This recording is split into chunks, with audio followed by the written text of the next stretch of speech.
기구한 인생을 살게 된 40대 남자입니다. 대부분의 사람들은 평범한 인생의 단계를 밟으며 살아가죠. 평범한 부모님 아래에서 평범하게 태어나고 자라 인생의 동반자를 만나 아이를 낳고 기르며 살아가는 아주 자연스러운 단계 말입니다. 하지만 전 평범한 듯 하면서도 무엇 하나 결코 순탄한 법이 없던 인생을 살아왔습니다. 그중 2년 전 제게 일어났던 사건에 대해서 친구들과 지인들 그 누구에게도 차마 털어놓지 못했어요. 앞으로도 저는 쭉 그 비밀을 제 가슴 속에만 품고 살아갈 생각이고요. 그래도 딱 한 번 누군가에겐 제 이야기를 털어놓고 싶어 떨리는 마음을 무릅쓰고 이렇게 사연을 보내게 되었습니다. 저는 서울의 한 철물점집 외동아들로 태어났어요. 저를 낳은 후 건강이 급속도로 나빠진 엄마는 끝내 건강을 회복하지 못하고 제 나이 7살에 그만 세상을 떠나시고 말았죠. 아버지는 장사를 하셨어야 했기에 전 시골에서 올라온 할머니의 손에 맡겨졌습니다. 저는 엄마가 보고 싶어서 매일 밤마다 울었어요. 그리고 아버지는 그런 저를 위해 제 나이 12살에 새엄마를 집으로 데려오셨죠. 그날 그렇게 전 두 번째 엄마를 가지게 되었습니다. 아버지에게 듣기로 엄마 또한 재혼이라고 하시더군요. 전 남편과의 사이에서 아이는 없었고요. 처음엔 조금 어색했지만 이내 엄마라는 말은 제 입에 찰싹 달라붙어 떨어질 줄을 몰랐습니다. 오래도록 그리워했던 엄마라는 존재가 너무 좋아서 저는 시도 때도 없이 엄마를 불러댔거든요. 엄마, 뭐 하세요? 엄마 저녁밥 하지. 저도 도와드릴게요. 저도 엄마랑 같이 하고 싶어요. 동욱이 네가? 그래, 그럼 식탁에서 콩나물 좀 다듬어 줄래? 어떻게 하는 거냐면, 저 엄마, 이번에 저 학교 운동회 하는데 와주실 수 있어요? 다른 애들한테 올해는 우리 엄마도 올 거라고 제가 자랑을 다 해놔서. 운동회라고? 우리 아들 보러 이 엄마가 당연히 가야지. 우리 동욱이 무슨 김밥 좋아해? 엄마가 도시락 싸가지고 우리 아들 응원하러 갈게. 이곳 사연들을 들어보면 참 나쁜 계모들이 즐비하던데 저희 엄마는 그렇지 않았습니다. 오히려 정반대였죠. 귀찮을 법도 했건만 엄마는 오히려 절 친아들처럼 아끼고 보살펴 주셨거든요. 하루하루가 행복했어요. 엄마를 얻은 제겐 세상 그 무엇도 두려울 것이 없었죠. 아버진 저를 끔찍이 아껴주는 엄마를 보며 무척이나 고마워하셨습니다. 저는 날이 갈수록 눈에 띄게 밝아졌고 할머니 또한 엄마를 귀한 딸처럼 아끼셨어요. 그리고 할머니는 마치 해야 할 숙제를 끝낸 듯 엄마가 집에 온 지 2년 만에 조용히 숨을 거두셨죠. 마지막까지 그토록 아끼시던 엄마의 손을 잡은 채로 말입니다. 엄마는 저를 마냥 오냐오냐 키우진 않으셨습니다. 한창 사춘기가 왔던 전 중학교 3학년 시절 나쁜 친구들을 따라 잠시 방황을 했던 적이 있어요. 친구들을 괴롭히진 않았지만 겉멋이 들어 노는 친구들을 따라 호기심에 술을 마시고 담배를 피웠죠. 그러다 한 번은 엄마에게 제대로 걸리고 만 겁니다. 그때 전 엄마에게 처음으로 매타작을 당해봤어요. 이놈의 자식아! 아! 엄마, 아파요! 엄마는 제 등짝을 마구 후려치셨습니다. 그리곤 손이 퉁퉁 부은 채 화난 표정으로 앉은 엄마 앞에 무릎을 꿇고 연신 죄송하다고 잘못을 빌었죠. 엄마는 엄한 목소리로 제게 이렇게 말씀하셨어요. 동우가 왜 네 스스로 시간과 정성을 들여서 네 인생을 망치는 경험을 하니? 네가 잘못되면 그건 너뿐만이 아니라 이 아버지와 이 엄마의 가슴 또한 갈기갈기 찢어질 거다. 난 목숨보다 소중한 내 아들이 잘못된 길을 가는 걸 막기 위해서라면 얼마든지 회초리를 들 수 있어. 친구들하고 어울리는 거 좋지. 하지만 널 누구보다 아끼고 사랑해서 진심으로 조언하는 사람이 누군지 오늘 저녁에 곰곰이 생각해 보길 바란다. 그리고 그날 밤 늦게 퇴근하고 돌아오신 아버지에게도 호된 꾸짖음을 듣고 방으로 돌아가던 전 그만 보고야 말았습니다. 안방 침대에 힘없이 걸터앉아 흐느끼고 계시던 엄마를 말입니다. 그날 전 어린 마음에도 제가 무언가 큰 잘못을 저질렀다는 사실 하나만은 단단히 깨달았던 것 같아요. 그래서 그날 이후 전 호기심에 저질렀던 비행과 일탈 모두를 그만두고 다시 학업에 열중하게 되었죠. 저는 부모님의 지원과 도움으로 서울의 중위권 대학에 합격할 수 있었습니다. 아버지께서도 절 많이 도우셨지만 수험 생활 내내 헌신적으로 절 챙긴 엄마가 아니었다면 전 그 힘든 고3 생활을 버텨내지 못했을 거예요. 대학교 합격 통지를 확인한 후 제가 누구보다 먼저 달려가 꽉 안고 눈물을 터뜨렸던 사람도 바로 엄마였죠. 시간이 흘러 대학을 졸업한 전 공기업에 취업을 했습니다. 아주 평탄한 삶의 연속이었죠. 저는 대학 친구가 주선한 소개팅으로 만난 아내와 결혼해도 꼴이 날 수 있었어요. 직장인이었던 아내는 활기차고 착한 사람이었습니다. 아내의 모습을 가만히 보고 있노라면 어찌나 사람이 반짝반짝 빛나던지 전 아내를 보며 항상 제게 과분한 여자라고 생각했어요. 저희 부모님 또한 그런 아내를 무척이나 좋아하셨죠. 특히 엄마는 제가 아내와 본가에 갈 때면 항상 아내를 백년 손님 대하듯 귀하게 대해주시더라고요. 네 시할머니도 며느리였던 날 아주 귀하게 대해주셨지. 세아가 널 보니 수많은 과거의 기억이 떠오르는구나. 네 손에 앞으로도 우리 집에선 물 한 방울 묻히지 않을 테니 모쪼록 자주 놀러 오렴. 목사님이었던 장인어른과 교회 전도사로 일하셨던 장모님 또한 절 친아들처럼 아껴주셨습니다. 평온한 결혼 생활 속에서 저와 아내는 귀여운 딸도 한 명 낳았어요. 아내 또한 처가댁의 외동딸이었던지라 양가에선 첫 손주의 탄생을 무척이나 기뻐하셨죠. 하지만 우리의 행복은 그리 오래 가지 못했어요. 딸아이가 돌도 되기 전 아내는 그만 난소암 사기 판정을 받고 말았거든요. 아내는 양가 식구들의 간절한 기도 속에서 수술을 받고 항암 치료를 받으며 투병 생활을 이어갔지만 결국 채 2년이라는 시간을 넘기지 못하고 세상을 떠나버렸죠. 고작 우리 딸의 나이 3살의 말입니다. 슬픔을 딛고 혼자 딸을 키워내야 했던 전 엄마의 권유로 부모님의 집에 다시 들어가게 되었습니다. 엄마는 직장 생활을 하는 저를 위해 우리 딸을 돌봐주셨고 다행히 7살이었던 저보다도 더 어린 나이에 엄마를 잃은 딸은 엄마의 존재를 기억하지 못했습니다. 딸은 초등학교에 들어가기 전까지 저희 엄마인 할머니의 지극정성으로 인해 엄마의 빈자리를 느끼지 못하고 밝게 자랐죠. 저는 아내가 세상을 떠난 후 자주는 아니어도 처부모님의 생신과 명절엔 딸을 데리고 항상 두 분을 찾아뵈었어요. 하지만 아내가 떠난 지 3년 뒤 장인어른은 조용히 저를 불러 이렇게 말씀하시더군요.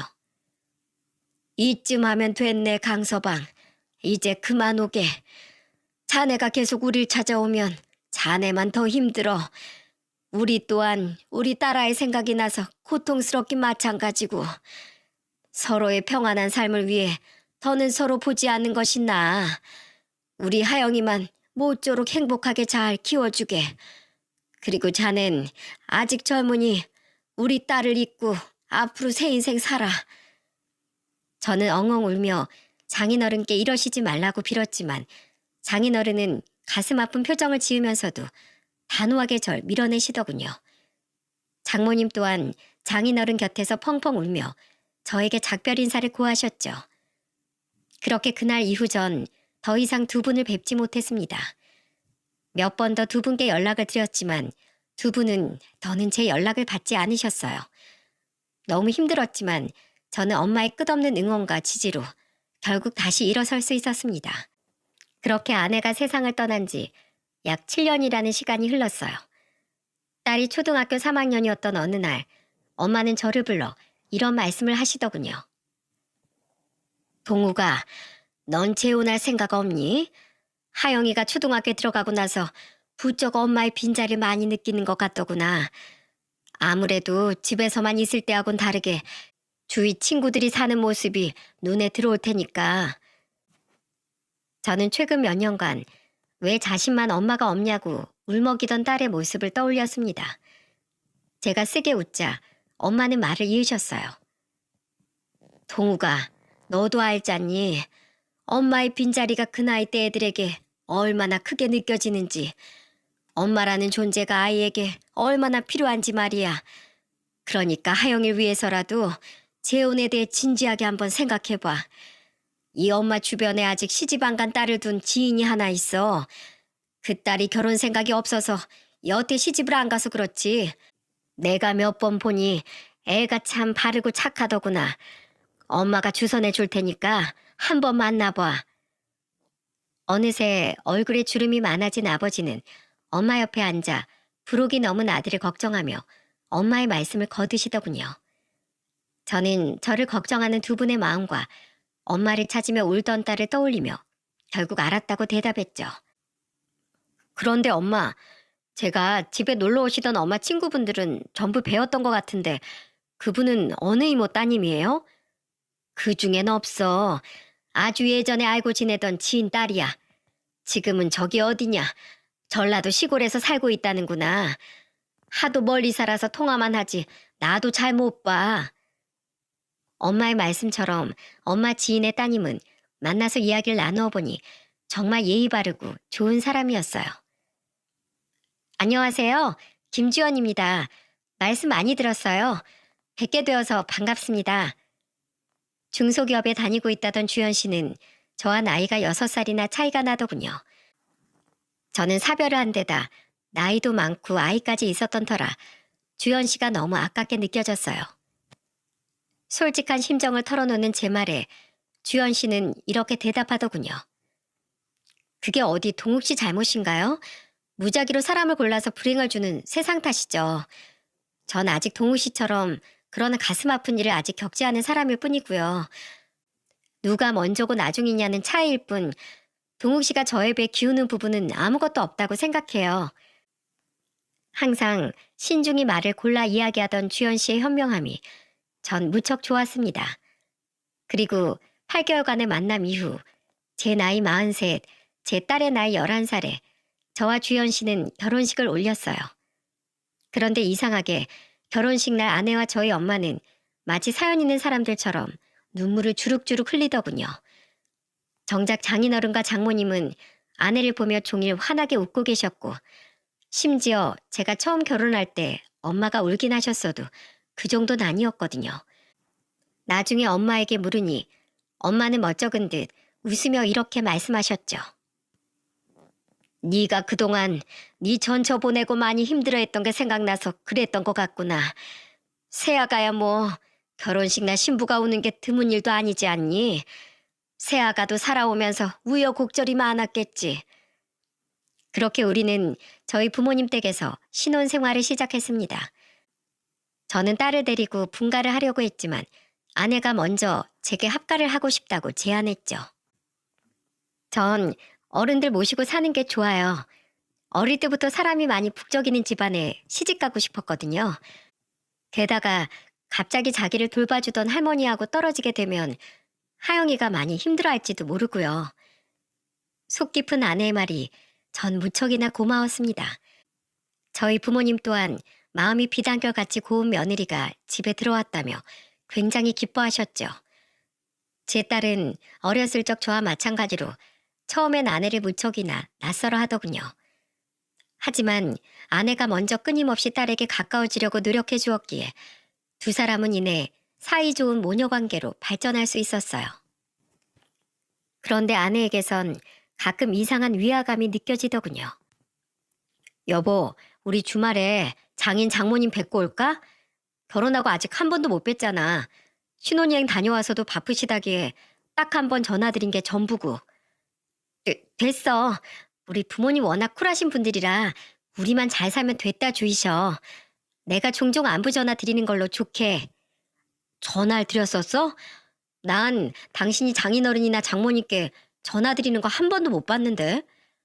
아, 그게 출근해서 점심시간에 짬내서 종종 전화 드렸어. 분명 제가 처음 인사드릴 때와 상견례 자리에서 아내와 처부모님의 사이는 무척 좋아 보였습니다. 그런데 아내는 결혼한 뒤론 한 번도 친정에 가거나 제 앞에서 처부모님과 통화하는 모습을 보이지 않더군요. 제가 전화를 드리겠다고 해도 처부모님이 워낙에 낯을 가리셔서 부끄러워하실 거라며 제가 전화하는 것을 막았고요. 의아함이 들긴 했지만 아내에게도 무언가 사정이 있겠거니 싶어 전 기다리기로 했습니다. 세상에 사연 없는 사람은 없으니까요. 언젠가 때가 되면 어련히 말해주겠거니 싶었죠. 그런데 제가 결혼한 지 5개월쯤 지난 어느 주말, 다시 11살이었던 딸이 제게 이상한 말을 하더라고요. 아빠, 엄마랑 할머니 좀 이상해. 뭐? 엄마랑 할머니가 왜? 딸의 뜬금없는 말에 전 의아하게 물었습니다. 당시 집에는 저와 딸밖에 없었어요. 만난 지 얼마 안 되었는데도 마치 친모녀처럼 사이가 좋았던 엄마 아내는 영화를 보러 간다며 집을 나섰고, 아버진 일이 있다며 토요일임에도 불구하고 철물점에 나가셨거든요. 딸은 순진무구한 표정으로 제게 말했죠. 할머니는 아빠 엄마잖아. 그치? 근데 엄마도 자꾸 할머니한테 엄마라고 불러. 할머니도 그냥 주연아 이러시고.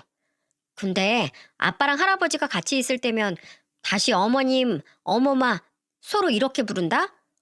그리고 저번엔 내가 방에 있을 때 몰래 봤는데 엄마가 할머니한테 안겨서 엄마 엄마 하면서 울고 있던데?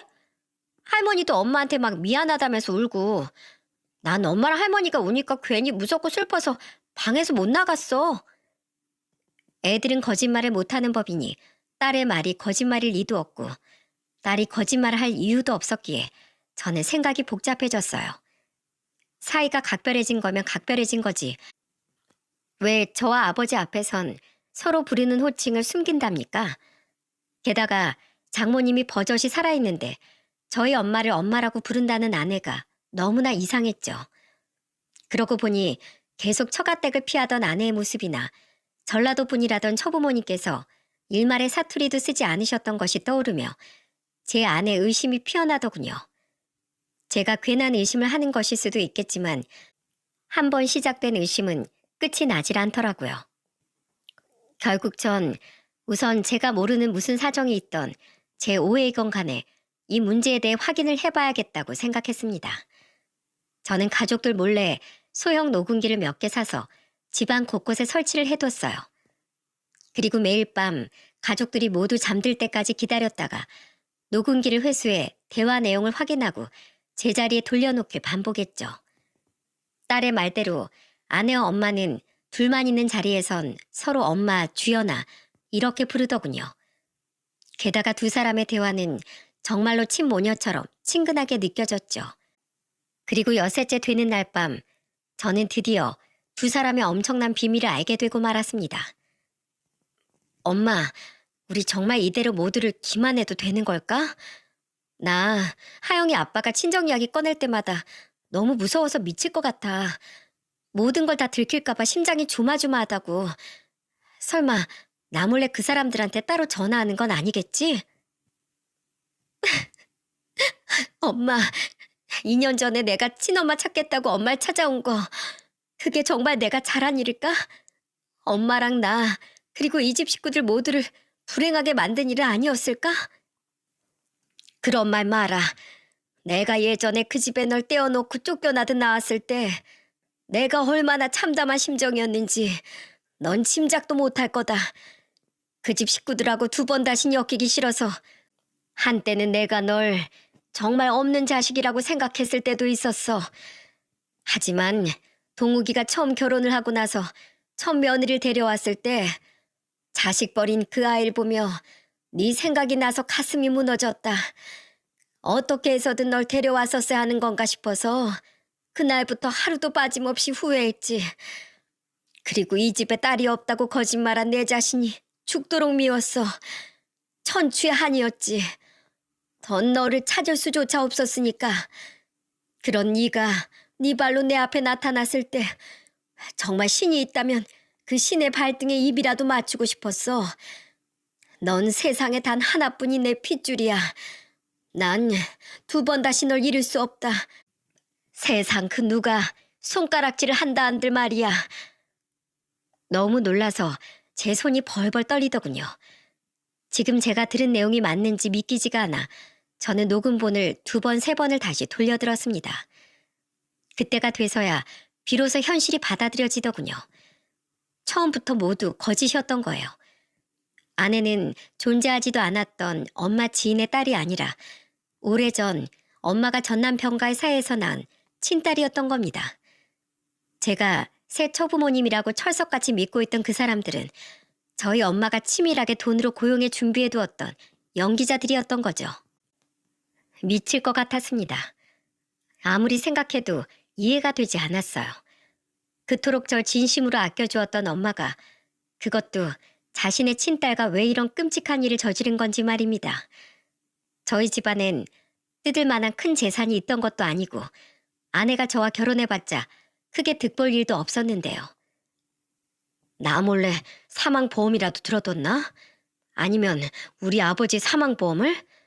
그럼 그동안 엄마의 모든 행동들은 전부 거짓이었나? 그 기나긴 세월 모두? 저는 그날 밤 결국 한숨도 자지 못하고 밤을 지새웠습니다. 그리고 다음 날인 토요일 아침 일찍 잠을 자고 있던 딸을 제외한 모든 가족을 불러 모았죠. 무슨 일인데 주말 꼭두 새벽부터 식구들을 다 깨워? 아버지는 잠이 덜 깨신 듯 눈을 비비며 물으셨고 아내와 엄마 또한 의아한 얼굴로 절 바라보더군요. 저는 아무 말 없이 엄마 아내의 대화 녹음본을 재생시켰죠. 재생이 전부 끝난 뒤에 엄마 아내의 얼굴을 보니 두 사람의 얼굴은 사색이 되다 못해 시퍼렇게 질려 있더라고요. 마찬가지로 아버지 또한 상황 파악이 안 되는지 경악한 표정으로 우리를 번갈아 보셨습니다. 저는 싸늘한 눈으로 엄마 아내를 바라보며 말했어요. 하영이가 이상한 말을 하길래 제가 괜한 의심을 풀어보고자 집에 녹음기를 설치했었어요. 그런데 제 괜한 의심이 아니었더군요. 엄마, 이게 정말이에요? 정말로 저 사람이 엄마 친딸이고 그걸 뻔히 알면서도 저랑 저 사람을 일부러 재혼시킨 거예요? 대체 왜요?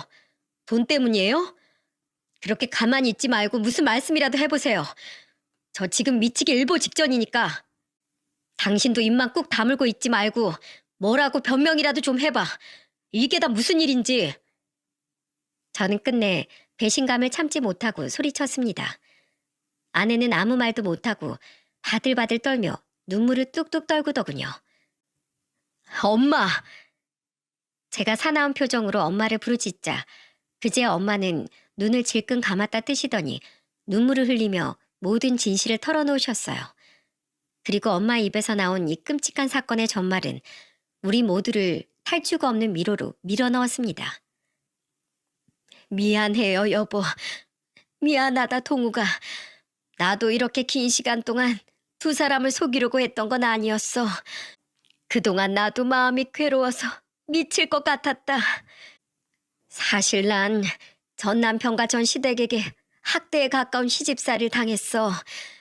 풍족한 집안이었던 시댁에선 고아나 다름없던 날 처음부터 탐탁지 않게 여겼단다. 나중에 알고 보니까 내 남편 또한 가족이 없던 날 거의 말 잘 듣는 몸종처럼 부리려고 그 집에 데리고 갔던 거더라고. 처음엔 그저 무시만 좀 하고 구박하던 시부모란 사람들은 내가 딸인 주연이를 낳고 더 이상 아이를 가지지 못하자 그때부턴 대놓고 날 멸시하더구나. 내가 늦잠이라도 자는 날엔 시부라는 사람이 날 발길질로 깨웠고 시모는 국이 맛이 없다며 내 얼굴에 뜨거운 국그릇을 집어던지는 게 일상이었지. 울면서 내가 제발 나가 살자고 전 남편에게 매달렸더니 전 남편 또한 나한테 손찌검을 하기 시작했다. 고아나 다름없는 필요한 날 데리고 살아주는 것만 해도 고마워해야 할 판에 어딜 도망치려고 하냐면서 말이야. 나는 그 집에서 눈 뜰 때부터 잠들 때까지 집안일을 하고 남편 시중을 드는 노예, 그 이상도 이하도 아니었어. 난 그 사람들에게 매번 내가 하잘것없는 인간이라는 세뇌를 당하면서도 주연이 하나만 보고 이를 악물고 버텼지. 그러다 주연이가 4살이 됐을 때 난 그 집에서 쫓겨났다. 내가 있으면 재혼하는데 방해가 된다면서 말이야. 전 남편 놈에게 여자가 생겼거든.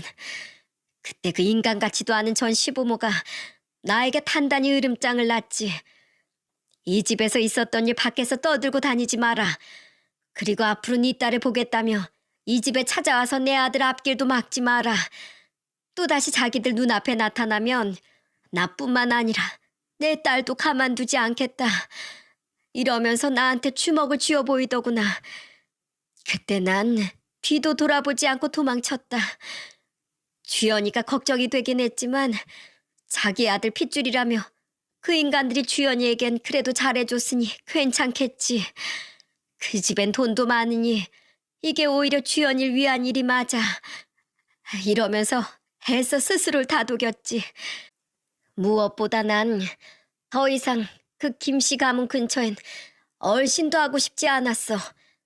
솔직히 난 그 집이 너무 무서웠단다. 그 집 식구들이라면 자다가도 이가 갈릴 정도로 치가 떨렸지. 그러다가 동욱이 네 아버지를 만나 재혼을 했고 난 태어나서 처음으로 남편과 시어머니의 사랑을 느낄 수 있었다.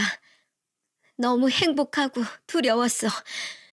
겨우 얻은 이 행복이 깨지진 않을까 싶어서 처음엔 잠조차 제대로 이룰 수가 없었지. 그래서 그 집에 대한 모든 흔적을 내게서 없애고자 난 딸조차 없는 척을 했다. 처음에라도 네 아버지한테 사실대로 털어놨어야 했는데 차마 이 행복이 깨질까봐 그러지 못했어. 그리고 내가 다시 딸을 보려고 그 집을 찾아가면 주연이조차 가만두지 않겠다고 했으니 난 멀리서나마 마음으로 내 딸의 행복을 빌어줄 수밖에 없었다. 그리고 그 죄책감에 난 동욱이 널 더욱더 정성으로 키웠어. 내 딸을 대신해서 아들인 널 더욱 훌륭하게 그리고 행복하게 키우고 싶었단다. 하지만 애써 잊고 살던 우리 주연이가 자식 같은 첫 며느리를 만난 이후로 더더욱 간절하게 보고 싶더구나. 밥은 잘 먹고 살고 있는지, 며느리처럼 동욱이 너 같은 좋은 남자 만났을지 시간이 지날수록 걱정이 되었어. 엄마는 눈물이 멈추지 않는지 잠시 말을 멈추고 옷소매로 연신 눈물을 닦으시더군요. 아내는 옆에서 엄마의 어깨를 감싸 안으며 함께 흐느꼈죠. 겨우 울음을 그친 엄마는 다시 말을 이으셨습니다. 저는 잠자코 엄마의 말을 마저 들어보기로 했습니다. 그런데 2년 전 주연이가 날 찾아왔다. 동사무소에 부탁해서 내 기록을 찾았다는구나. 한동안 멀리서 날 지켜봤다던 주연이는 내가 외출한 틈을 타 내게 말을 걸어왔지. 주연이를 거의 30여 년 만에 다시 만났을 때 그때 내 마음이 어땠을지 짐작하겠니? 죄책감과 반가움, 감사함과 경악스러움이 모두 밀려왔다. 그리고 주연이가 어떻게 살았는지 전부 들은 그 순간 난 엄청난 죄책감에 휩싸여 주연이 앞에서 얼굴조차 들 수가 없었어. 전 남편의 세 부인은 아들을 둘이나 낳았다는구나. 전 남편은 물론이거니와 악마 같은 전 시부모들은 손주들이 생기니까 우리 주연이를 찬밥 취급하며 거의 방치하듯 키웠다는데 그 말을 듣는 순간 내 자신이 죽이고 싶을 정도로 미웠어. 어린 내 딸이 멸시를 받으며 울고 있던 그때 엄마인 난 희낙낙대며 행복해하고 있었다는 사실이 정말 죽고 싶을 만큼 절망스러웠지. 그들은 내가 주연이를 버리고 도망친 거라고 끊임없이 주연이에게 말했다는구나. 그런 버러지 같은 엄마를 찾는 건 용납 못한다며 주연이가 어른이 되어서도 날 못 찾게 막았어. 그렇게 애를 서럽게 과시하면서 키울 거면 나한테 진즉에 보내주기라도 하지. 정말 어떻게 인두겁을 쓰고 애한테 그런 짓을 할 수 있니? 때문에 평생 날 원망하며 살던 주연인 전 시부모란 인간들과 전 남편이 모두 세상을 떠난 뒤에 비로소 날 찾아왔던 거다. 정말로 그들의 말처럼 내가 자신을 버리고 떠난 건지 왜 자신을 버린 건지 꼭 날 찾아와서 묻고 싶었대. 그리곤 혹시 나도 자신처럼 죽은 전 시부모와 전 남편에게 쫓겨난 건 아닌지, 그래서 어쩔 수 없이 자신을 두고 떠난 건지 꼭 확인하고 싶었다더구나. 주연이 내게 물으며 펑펑 울었어. 자신은 끝없이 날 그리워했다면서 말이야. 난 주연이한테 그 집에서 내가 당했던 일들, 그리고 그들이 2번 다시 주연이 앞에 나타나지 말라며 으름장을 놨던 일들 모두를 털어놨다. 그제야 30년간 우리 2 모녀 사이에 있던 모든 오해가 풀린 거야. 그리고 펑펑 울며 주연이 앞에서 다짐했지. 2번 다시 널 혼자 두지 않겠다. 그동안 그 불행 속에 주연이 널 던져놓았던 죄에 대한 속죄를 내 어떻게든 하겠다고 말이야. 그런데 주연이를 내 곁에 데려오려니 이미 너무 오랜 시간 동안 너와 네 아버지에게 딸이 없다고 거짓말을 해왔던 터라 방법이 없더구나. 그래서 한동안 가족들 몰래 주연이를 만나며 챙겨줬는데 자꾸만 엄마로서 딸 곁에 있고 싶다는 욕심이 들었어. 해서 급한 마음에 그만 내가 해서는 안 될 일을 너와 네 아버지에게 저지르고 말았다. 어차피 법적으로 남남이니 문제가 없을 거라고 생각했어. 그런데 내가 그래서는 안 되는 거였다. 내 생각이 짧았어. 늦게라도 너와 네 아버지에게 솔직하게 전부 털어놓고 주연이를 내 딸이라고 밝힌 후에 그때 집에 데려오든 했어야 했던 거야. 전부 다 내 탓이다. 우리 주연인 계속 싫다고 했지만 내가 억지로 밀어붙인 거야. 그러니 제발 우리 불쌍한 주연이를 탓하지 말고 모든 원망의 화살은 내게로 돌려다오.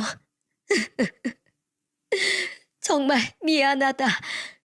내가 이기적인 마음에 너무 끔찍한 일을 저질러 버려서 결국 이렇게 모두에게 고통을 안겨주게 되었구나. 여보, 미안해요. 아니에요. 저도 엄마 곁에 있고 싶은 마음에 잘못된 걸 알면서도 엄마와 함께 그런 끔찍한 일을 꾸몄어요. 30년 동안 그 집에서 못 불렀던 엄마라는 이름, 이제라도 엄마 곁에서 마음껏 부르며 살고 싶어서 욕심부렸어요. 엄마 혼자의 잘못이 아니에요. 제가 엄마 앞에 나타나지만 않았어도 이런 일이 생기지 않았을 거예요. 여보, 아버님, 정말 죄송합니다. 엄마는 소파에서 내려와 무릎을 꿇고 오열하더군요. 아내는 함께 엄마의 옆에 무릎을 꿇고 흐느끼고 있었죠.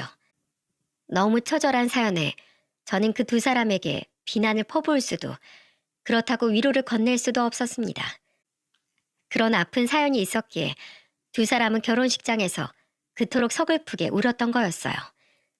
저는 참담한 마음을 누르지 못하고 눈을 질끈 감으며 눈물만 흘렸습니다. 한참 동안 엄마 아내를 내려다보던 아버지는 테이블에 놓인 담뱃갑을 쥐어들고는 떨리는 걸음으로 베란다로 향하시더군요. 저는 그들을 내버려 두고 방으로 들어와 한참 동안 얼굴을 감싸고 절규했습니다. 이 걷잡을 수 없는 상황을 도대체 어떻게 풀어나가야 하는지 알 수가 없었어요. 2 사람을 당장 이 집에서 쫓아낼 수도, 그렇다고 모든 걸 감싸 안을 수도 없었죠. 세상 그 어떤 것보다 더한 막장이 제 인생에 일어났다는 사실이 믿기지가 않았어요. 그 뒤 아버지는 간단한 짐을 싸들고는 집을 나가셨습니다. 남해로 내려가 한동안 낚시를 하며 생각을 정리하고 싶다는 말만 남긴 채로 말이죠. 저 또한 차마 아내와 엄마의 눈을 똑바로 마주할 수가 없더라고요. 그들을 볼 때마다 배신감과 연민이 동시에 밀려왔거든요. 아내와 엄마는 애써 딸에게는 평소 같은 행동을 보였지만 이후엔 안방에서 쥐죽은 듯이 생활하더군요. 마치 처벌을 기다리는 죄인처럼 말입니다. 아버지가 남해로 떠난 지 1주일 정도 지난 날 아버지는 제게 전화를 거셨어요. 아버지는 오랜 고민 끝에 결국 결정을 내린 모양이시더군요. 동우가 어머니랑 네 엄만 어찌 지내고 있냐? 하영인 잘 있고? 2 사람은 그냥 안방에서 숨소리도 들리지 않을 정도로 조용히 지내고 있어요. 가끔 제게 무슨 말 하고 싶어 보이긴 하는데 그냥 전 외면하고 있고요. 아직 2 사람에게 무슨 말을 해야 하는지 도통 모르겠어서요. 하영이 앞에선 최대한 티를 내지 않으려고 하는데 집안 분위기가 이상한 걸 애도 아는지 자꾸만 제게 엄마랑 할머니랑 무슨 일이 있냐고 묻더라고요. 애한텐 또 어떻게 이야기해야 하는지 정말 미치겠어요, 아버지. 왜 우리한테 이런 일이 생긴 거죠? 아버지는 제 말에 한숨을 푹 내쉬더니 저에게 이런 말씀을 하셨습니다. 그리고 아버지의 말은 저에게 더욱 큰 고민을 안겨주었죠. 동우가 너만 괜찮다면 난 너희 엄마랑 하영어멈 한 번만 용서해 주려고 한다. 물론 그 두 사람이 우리에게 저지른 일은 너무도 끔찍한 일이야. 나도 첫 며칠 동안은 당장 그 둘을 집에서 쫓아내려고 마음먹었어. 하지만 동우가 너도 알지 않니? 적어도 네 엄만 널 진심으로 사랑한다는 사실을 말이다. 적어도 난 네 엄마가 널 친자식에 버금가는, 아니 그 이상의 애정으로 널 키웠다는 것만은 잘 알고 있어.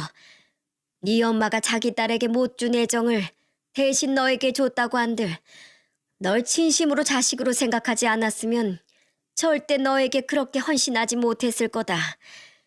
네 엄마가 아니었으면 네가 지금처럼 이렇게 훌륭하게 자라지도 못했을 거야. 그거 하나만은 내가 장담한다. 네 엄마가 홀로 괴로워하면서도 가족에게 최선을 다했던 30년이라는 세월을 잊지 말자. 더군다나 하영어멈도 너와 하영이 그리고 나한테까지 정말 끔찍이 잘하지 않았니? 딱 봐도 느껴지더구나. 가족에 대한 애정이 정말 많이 굶주렸던 아이라는 게 말이야. 그래서 어멈이 자기 친정에 가지 않으려는 것도 아무 말 안 하고 그냥 지켜만 봤던 거다. 겉보기엔 좋은 사람들처럼 보였어도 자기 자식에게 모자란 애정을 주었을 거라고 내 짐작했었지. 결국 그 두 사람 모두 가짜였지만 말이야. 동우가, 넌 내 말을 어떻게 생각하니? 너에겐 내 강요하지 않으마. 이건 나보다 너한테 더 중요한 문제니 말이다. 난 내일 아침에 첫 차 타고 올라갈 생각이다. 그때 우리 다시 이야기하자꾸나. 아버지가 통화를 끝낸 전 머리를 감싸고 한참을 고민했습니다. 어린 제 손을 잡고 환히 웃으며 함께 장을 보던 엄마의 모습, 절 혼낸 후 몰래 안방에서 울고 계시던 엄마의 가는 어깨들이 제 눈앞에 떠올랐죠. 게다가 제 딸이 잠들 때까지 옆에 누워 책을 읽어주다가 함께 잠든 아내의 모습과 아픈 제 과거를 듣고 한참 동안 눈물을 멈추지 못하던 아내의 우는 얼굴이 제 모든 기억을 덮어버리니 참을 수 없이 가슴이 아파왔어요. 그리고 다음 날 저는 첫 차를 타고 남해에서 올라온 아버지의 외침에 잠에서 깼죠. 얘 동우가, 어여 일어나 봐라. 네 엄마랑 하영어멈이 사라졌다. 화들짝 놀라 아버지가 계신 안방으로 향하니 아버지는 망연자실한 표정으로 침대에 걸터 앉아 계시더군요. 안방은 아주 깔끔하게 정돈되어 있는 상태였고요. 어떻게 된 거야, 아버지? 두 사람이 사라지다뇨. 분명 어젯밤까지만 해도 두 사람이 집에 있는 모습을 봤었는데요. 아버지는 떨리는 손으로 제게 연습장을 찢은 듯한 쪽지 하나를 내밀었습니다. 그 쪽지엔 이렇게 쓰여 있었죠. 내 욕심으로 인해 우리 가정을 망친 것 같아 너무 미안해요, 여보. 이렇게 큰 죄를 짓고 더는 두 사람 앞에 얼굴을 들고 살아갈 수가 없어서 새벽을 틈타 주연이와 함께 조용히 떠납니다. 동우가 미안하다. 엄마로서 하지 말아야 될 일을 저질러 한 번씩 엄마 안을 잃었던 너에게 또다시 같은 상처를 주게 되었구나. 부디 이 끔찍한 엄마를 용서하지 마렴. 두 사람 곁에서 평생을 속죄하고 싶지만 못난 엄마 탓에 오랜 시간 마음고생하며 살았던 주연이 곁을 더는 떠날 수가 없다.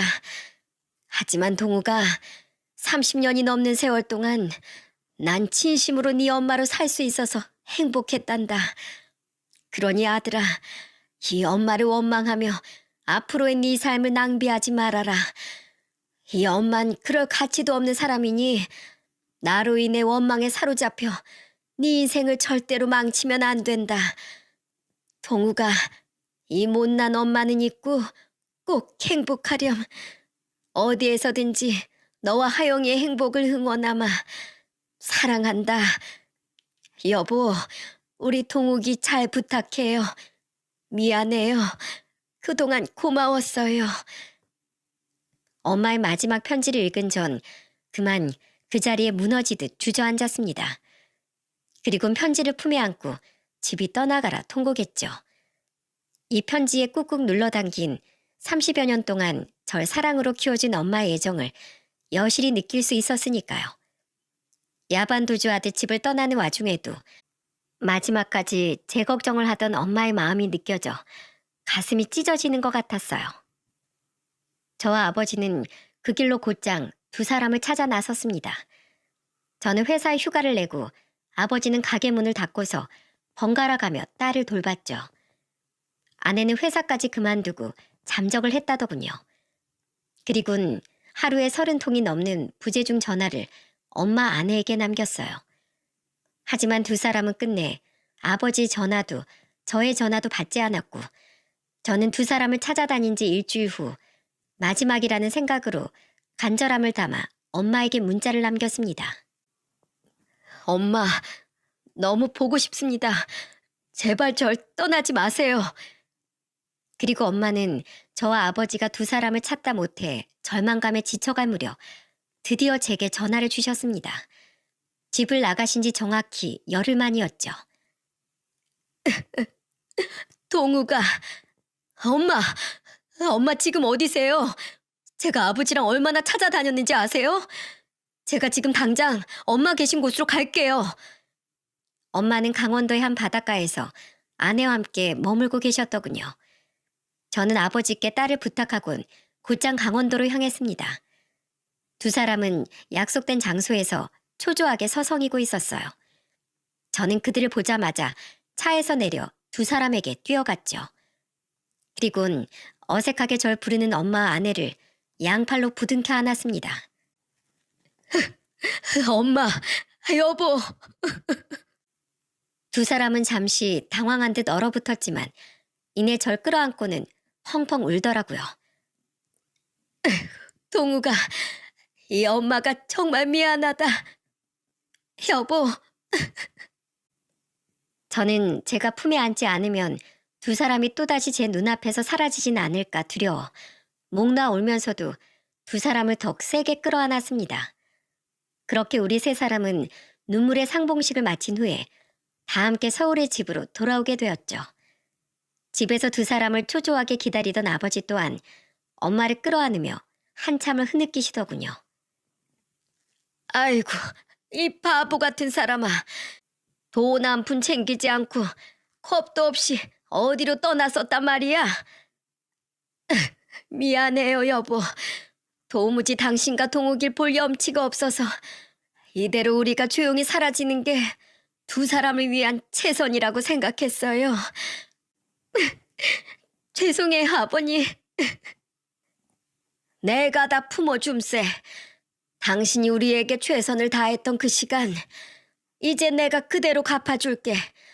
주연일 내 며느리이자 자식처럼 품고 살아갈 테니 더는 나와 우리 동욱이 곁을 떠날 생각하지 말어. 아내는 끌어안고 우는 부모님을 보며 옆에서 함께 흐느끼고 있더라고요.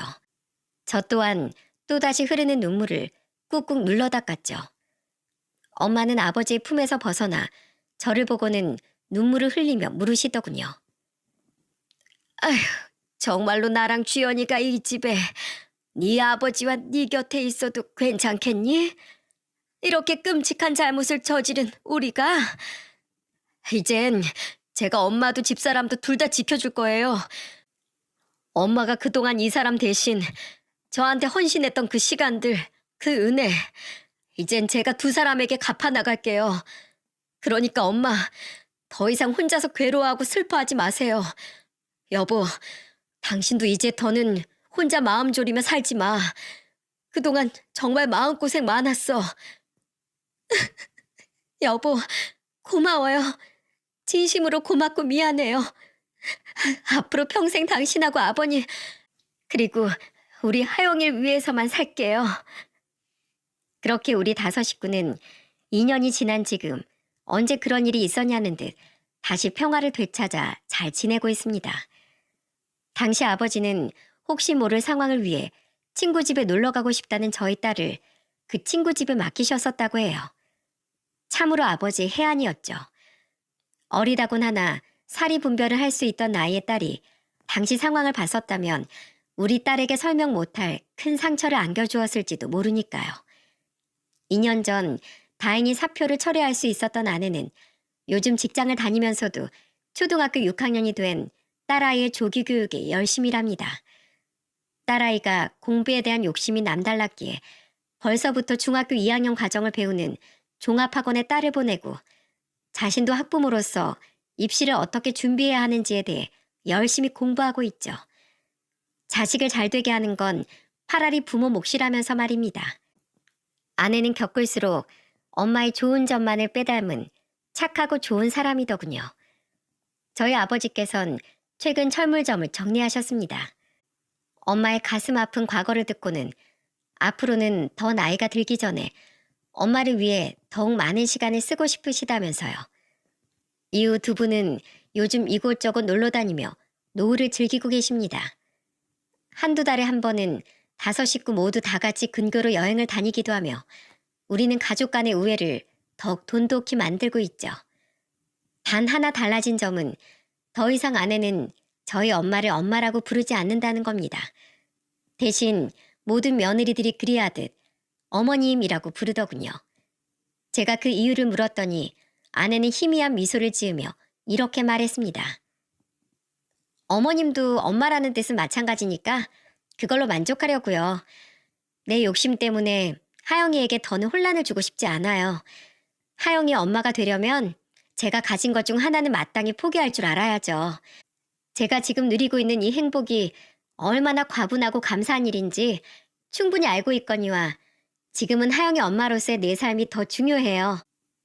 많은 분들은 이렇게 생각하실 겁니다. 아무리 친엄마는 아니어도 어떻게 엄마의 딸과 결혼 생활을 이어갈 수 있냐고요. 저 또한 마찬가지였기 때문에 오랜 시간 동안 괴로운 고민을 했었죠. 하지만 엄마 아내가 눈앞에서 사라진 순간 깨달았네요. 반평생을 저를 위해 헌신했던 엄마에 대한 사랑과 은혜를 전 절대로 외면할 수 없다는 사실을 말입니다. 저는 앞으로 더는 아무 생각하지 않고 지금 제 곁에 있는 저희 가족의 행복을 최선을 다해 지켜나갈 생각이에요. 제 딸은 제 아내와 엄마의 사이가 특별히 돈독한 고부 사이인 줄로만 알고 있습니다. 우리 가족은 딸을 위해서 딸뿐만 아니라 그 누구에게도 말하지 않고 이 기구한 비밀을 영원히 안고 살아갈 생각이죠. 아무에게도 할 수 없었던 긴 이야기를 이곳에서나마 털어놓으니 조금 가슴이 후련해지는 것 같게도 한편으론 제가 안고 있는 이 비밀이 더욱 무겁게 느껴지기도 하네요. 하지만 여러분, 부디 저희를 손가락질하지 마시고 아주 조금만 너그럽게 마음을 써주셔서 어렵게 지킨 저희 가족의 행복을 빌어주시면 진심으로 감사하겠습니다. 마지막으로 이 사연에 등장한 이름들은 모두 만약을 위해 가명을 사용하였음을 양해 부탁드립니다. 제 사연을 들어주신 많은 분들께서 언제까지나 행복하시길, 여러분의 가정엔 그 어떤 불화도 없이 항상 평온하시길 빌게요.